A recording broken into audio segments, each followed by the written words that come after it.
walk on the woo-woo side with me. My name is Michelle Douglas and I am on a mission to help you to step into your power so that you can create the life you desire. Visit me at empoweredlifeprograms.com to learn more.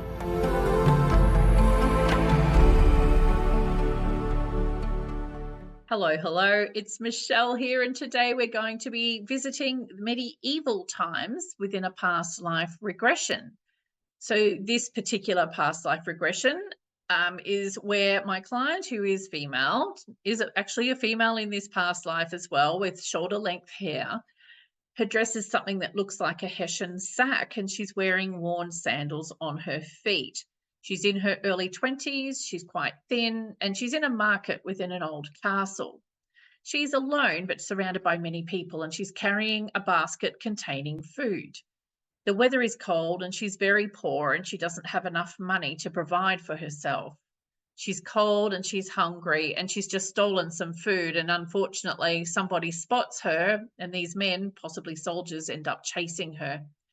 She runs as fast as she can until she trips and injures her left foot. Now, sometimes when I have a past life regression client, they don't stick to the script.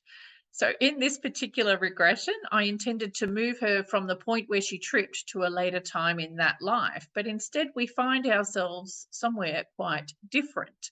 So we now find ourselves within a palace, with marble and gold trimmings everywhere. So it looks quite lavish, I guess. And there are guards standing around and people visiting. And my client tells me that this is the royal court. So far cry from where she was. I realised that we'd entered another lifetime when she informed me that she now identified as Charles, and she also disclosed that she was male. Well, duh. So we're in the 17th century, and Charles is about to receive a presentation of sorts. He finds himself standing at a ball, and he can see women dressed up in beautiful dresses, and there are people dancing. He sees the king, who's wearing his crown, and he's got a robe trimmed with leopard fur, and he's wondering why he hasn't received the expected presentation yet. And he discovers that he's not actually a servant, but perhaps something akin to a houseboy.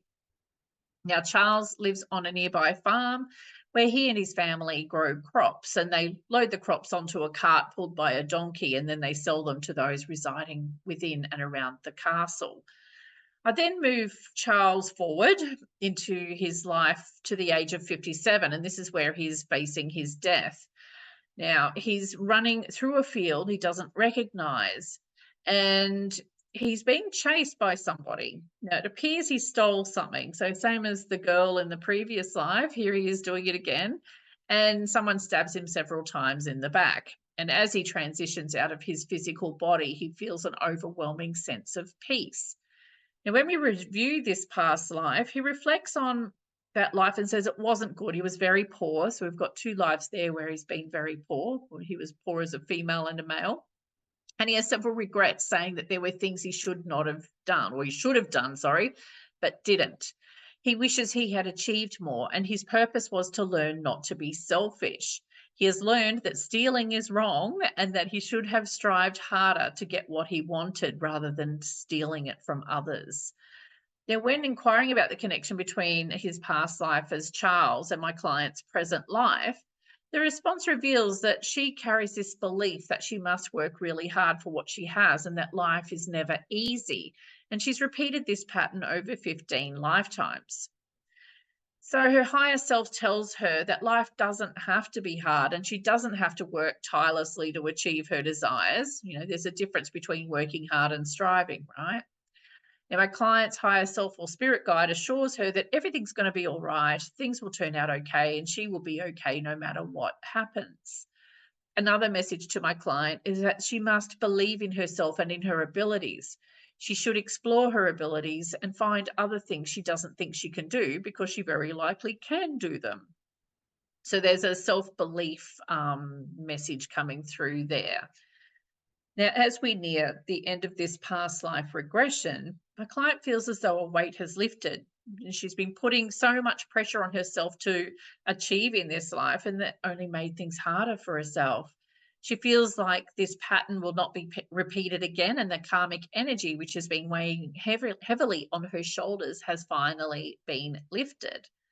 Charles taught her about independence, and his purpose was to be a teacher, and that's to teach her how to have a good life by not having a good one himself and learning those lessons about that. The guidance is to watch where she walks, explaining an earlier ankle injury in this life. And there's also advice to eat smaller portions of food for maintaining good health in this life. It's incredible the information we can receive from the other side. We weren't looking for any diet tips, but anywho, that's what we got. So we must also learn that she has to be more tolerant and understanding of people as well, and not to let others try to put thoughts and ideas into her head. So I have a feeling, if we look at that past life regression as a whole, that she skipped from the first life as the young woman into the next life as Charles, possibly because her death in the first life was too traumatic for her to possibly cope with or understand. And my client's higher self would have wanted to prevent any emotional harm to come to her, so it took steps to jump us forward into that life of Charles instead. Now, Charles's death wasn't exactly a walk in the path either, but my client seemed okay as she described what was actually happening. Now, these two lives showed my client that she has lived in difficult circumstances in these past lives, and that it has been repeated over 15 lifetimes, and now it's time to let that pattern go. So during a past life regression, I take my client through a healing process to help heal the energetic wounds caused by the past life traumas as well. And unfortunately, my client had already injured her ankle before we conducted this session. Otherwise, we may have been able to prevent it through this healing process. But anyway, meant to be, I guess. So my client also learned that she must believe in herself more, and she has more abilities than she gives herself credit for. So it was a really awesome session, and it helped give her a little more clarity about what's going on in her life and where she's headed. And if you wish to experience a past life regression for yourself, it is a unique experience where you get to see firsthand what your life may have looked like in a past life, and how those past life events may be impacting on your life now. So if you would like to learn more about past life regression or soul regression therapy as a whole, go to empoweredlifeprograms.com/regression, and I shall see you there. I look forward to working with you.